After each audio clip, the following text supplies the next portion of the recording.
Olá, pessoal. Vamos para a nossa sexta aula sobre ótica. E nessa aula nós vamos falar sobre refração da luz. Em alguns momentos, em aulas anteriores, a gente mencionou o arco-íris, que em meios homogêneos e transparentes a velocidade da luz é constante, mas que essa velocidade podia variar. Tinha algumas condições para ela variar. E uma dessas condições agora você vai ver que é a refração, tá? A velocidade da luz, ela se altera quando ela muda de meio. Então, nós falamos de meios de propagação da luz anteriormente, né? E aquela máxima de que a luz se propaga em linha reta, a gente sabe que são para meios homogêneos e transparentes. Agora, a luz ela vai mudar de meio, tá? Então, ela vai passar do ar para a água, do ar para o vidro, da água para o vidro, e aí nós temos efeitos diferenciados. E essa alteração de velocidade, e aí eu estou falando em módulo, direção e sentido, ou apenas módulo, tá? A gente sabe que velocidade é um elemento vetorial e teleportadora de módulo, direção e sentido. Então, eu posso ter alteração só de módulo, né? Ou posso ter alteração de módulo e direção e sentido, tá? E aí, veja, o que é refração, né? Você já deve ter visto algo semelhante a isso, um lápis aqui colocado dentro da água parece que ficou quebrado, né? Um pedacinho de madeira aqui, eu acho que isso é um pedaço de madeira. Um efeito quando a luz passa num copo cheio d'água, ou alguma outra substância que permita a passagem de luz. Então, nós falamos tecnicamente que refração é a passagem da luz de um meio para outro, né? Implicando a alteração da velocidade de propagação. Então, toda vez que houver essa mudança de velocidade, né, por causa da mudança de meio, eu tenho uma refração associada. Tá? Nós temos um esquema aqui, mas depois nós vamos detalhar isso aqui. Tá? Porque para entender a refração, primeiro nós sabemos que no vácuo, isso foi mencionado anteriormente, a velocidade da luz é de aproximadamente 300 mil quilômetros por segundo, mas isso é o valor máximo. Isso acontece no vácuo. Quando eu saio para outros meios, a velocidade da luz se reduz. Tá? Em geral, a gente vai colocar aqui numa linguagem mais simplista, por causa da mudança de densidade do meio. Tá? Esse é o fator que a gente vai tomar por base. Tá? Então, você tem aí, por exemplo, um arco-íris, né? Isso aqui é um fenômeno associado à refração chamado dispersão da luz. Nós vamos já falar um pouco sobre isso. Tá? E esse evento ocorreu em Fortaleza, né, já este ano, ou melhor, em 2017, desculpe, em dia 20 de março de 2017, tá? Mas isso aí ficou noticiado. Tá? E para falar, quem vai nos dar uma noção, a grandeza que vai nos dar uma noção sobre a refração, é o índice de refração absoluto. Nós temos o relativo e o absoluto, nós vamos falar aqui só do absoluto, em outro momento falaremos do relativo, tá? Então, quando eu relaciono a velocidade da luz no vácuo, que é o c, com a velocidade da luz no meio, eu tenho um índice de refração. Aqui a gente colocou próximo de 1 quando eu falo do ar. Então, essa perca é muito pequena, então eu considero, para efeito de cálculo, para efeito de exercício, o índice de refração do ar igual ao índice de refração do vácuo. São muito parecidos. Mas quando eu levo em conta água, vidro, acrílico e outras substâncias, essa redução é maior. Tá? E aí nós vamos ver isso nos cálculos. Uma coisa que você precisa saber de cor, e não necessariamente o problema precisa desenhar isso para você, mostrar isso para você, é o índice de refração da água. Em geral, boa parte das informações sobre a água você precisa saber. E no caso da água é 4/3 o índice de refração. Tá? Como é colocado aqui? Tá? 4/3 vai dar isso aqui, é uma dízima, 1,33. E aí, a explicação do arco-íris começa aqui. Nós sabemos que a luz branca, ela é, na realidade, um conjunto de outras cores. Na realidade, das 7 cores. Tá? Das 7 cores. Então, perceba que para cada cor eu tenho um índice de refração diferente, ou seja, cada cor sofre um desvio diferente. Então, quando a luz passa, a luz provinda do Sol passa pela atmosfera, ela sofre um processo chamado de dispersão, porque como ela é formada, mais uma vez, ela é policromática, formada por essas 7 cores, a luz branca do Sol. Quando ela passa pela atmosfera, principalmente quando tem moléculas de água, né, como a gente viu lá na figura anterior, as moléculas de água vão gerar refração. E aí, para cada cor, eu tenho um nível de refração, um índice de refração diferente, portanto, um desvio de luz diferente. Por isso que você vê o arco-íris naquele formato com aquelas cores. E cada substância tem um índice de refração diferente. Então, tanto para cores como para materiais, nós temos índices de refração diferentes, o que vai possibilitar a mudança na trajetória da luz, né? Então veja, a refração também tem leis. A primeira lei da refração é igual à primeira lei da reflexão, com a diferença, claro, que não é raio refletido, é raio refratado. Eles são coplanares. E a diferença vem na segunda lei. A segunda lei, ela já faz uma relação. Enquanto na reflexão o ângulo de incidência e o de reflexão são iguais, na refração eles até podem ser iguais, mas são diferentes em geral pela lei de Snell ou Descartes. E aí, uma coisa curiosa é que eu tenho em 2 momentos aí, né? Veja que esses cientistas são praticamente aí contemporâneos, né? E eles chegam a conclusões diferentes em locais diferentes do planeta. Vou colocar assim, isso não é tão incomum, tá? Isso aconteceu outras vezes na ciência, como, por exemplo, na descoberta do cálculo diferencial integral pelo Newton e pelo Leibniz, em locais distintos, tá? Na mesma época.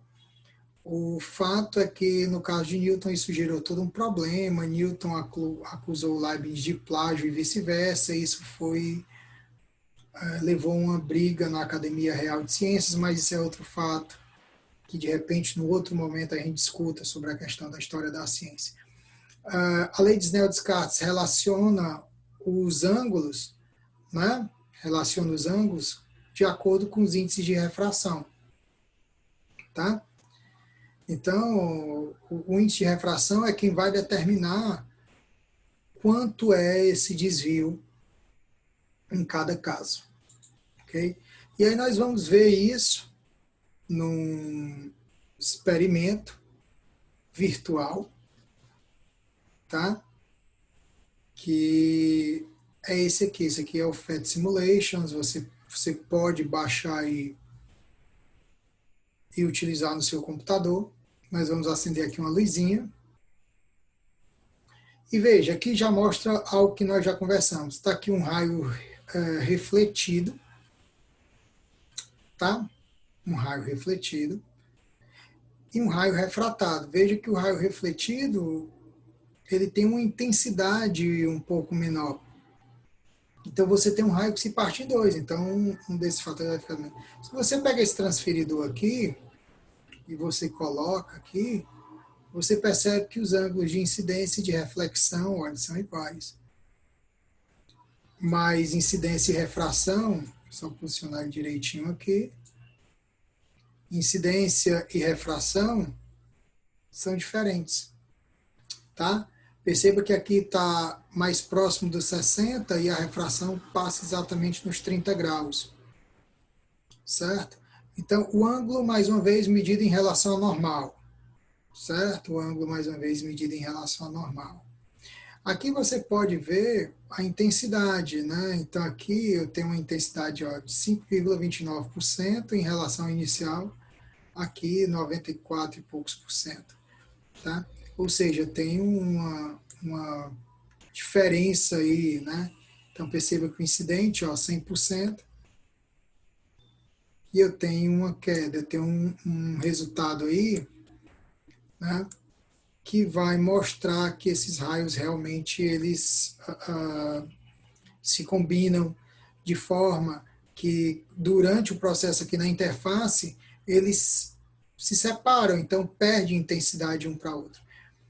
Perceba o seguinte, ó, à medida que eu vou alterando, os meus ângulos vão se alterando. Quando eu coloco a incidência perto do 30, ó, aqui no 30, perceba que o meu ângulo aqui é menor, algo em torno de 20 graus, mais ou menos isso. Tá? E se eu mudar aqui o índice de refração, perceba que o meu ângulo vai mudando. Ó. Tá? Você pode brincar com isso aí posteriormente, tá? Mas perceba que o índice de refração vai gerando mudança. Certo?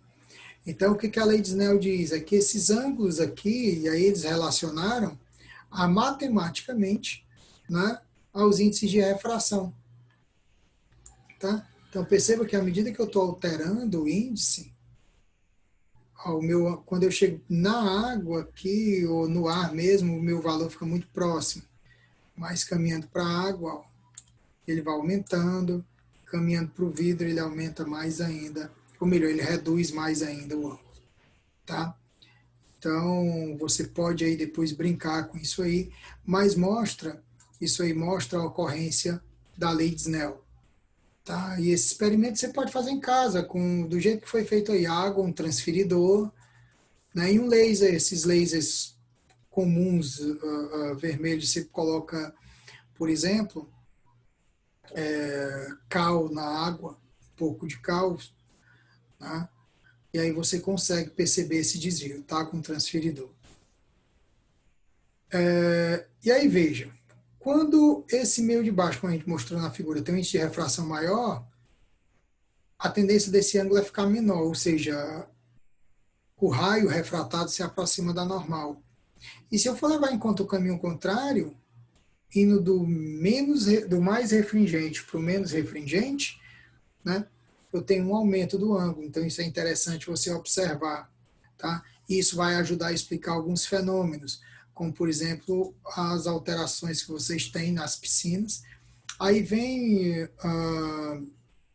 a questão da dispersão. Então, a luz branca, o vermelho, né, aqui tem um menor desvio, e o violeta o maior desvio num prisma. Isso aqui vocês podem reproduzir facilmente com luz do sol e um prisma de vidro que você acha facilmente em qualquer loja de presentes, lojas de importados, né? Você pode reproduzir o fenômeno que o Newton descobriu. Aqui está a explicação do arco-íris. Então perceba que a luz passa, né, da parte externa para a parte interna da água. Tem um processo aqui que é o de reflexão total. A gente vai falar sobre esse fenômeno depois. E quando a luz sai da água, né, da partícula de água, ela sofre refração. E aí, para as 7 cores do arco-íris, aí eu tenho um ângulo em que isso pode acontecer. Então, isso gera uma consequência curiosa, que é a seguinte: duas pessoas que estão em locais distintos vendo o arco-íris, eles veem 2 arco-íris diferentes, tá? Porque isso aqui, esse ângulo, ele vai mudar um pouco de observador para observador. E pode ter gente que veja o arco-íris e outra pessoa em outro local que não esteja vendo o arco-íris, certo? Então, isso é uma consequência.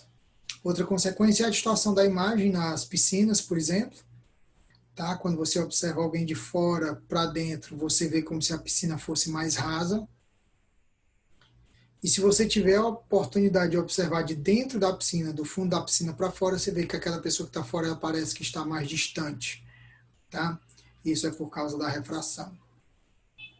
A posição aparente das estrelas também é uma consequência. Na atmosfera, a luz sofre refração. Tá? Então, a estrela real você vê num local. Né? Então, aquela estrela que você vê é uma estrela aparente, é uma imagem, não é a estrela real. Tá certo? O pôr do sol é avermelhado também, ou nascer do sol. O sol muda de cor no decorrer do dia.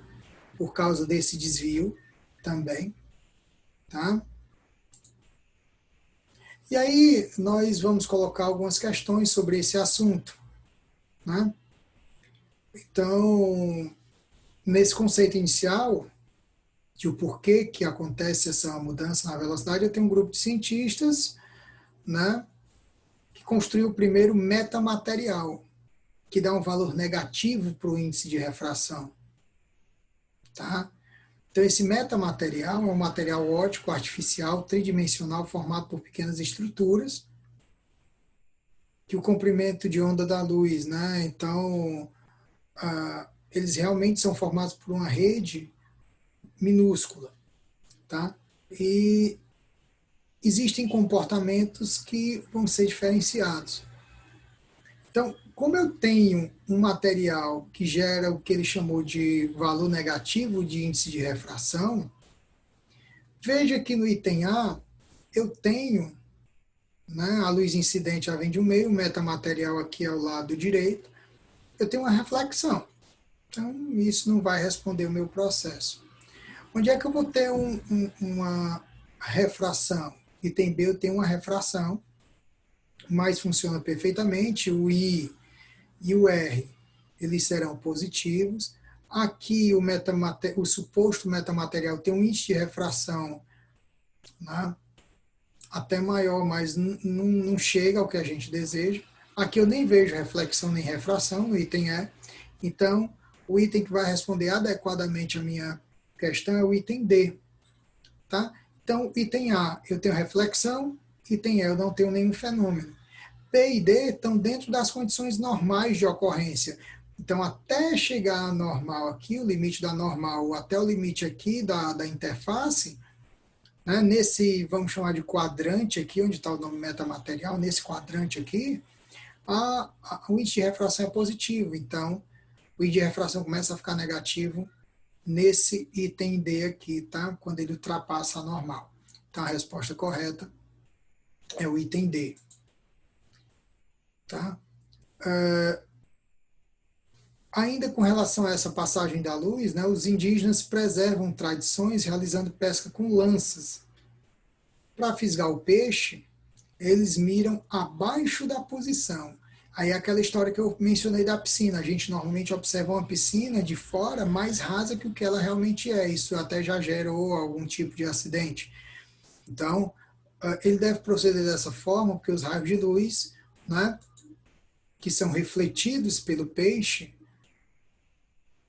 mudam de trajetória quando passam para o ar. Tá? Aí esses refletidos, sim, se o indígena aí, o cristão aí que vai pescar o peixe, ele está vendo o peixe, esse peixe refletiu luz que veio do sol, por exemplo.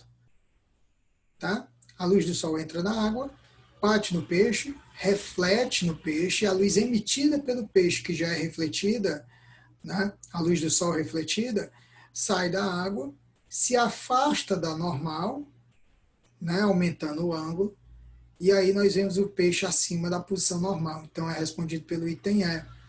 Então, veja, é refletido pelo peixe, não descreve trajetória retilínea no interior da água. O problema não é o interior da água, é a passagem da água para o ar. Tá?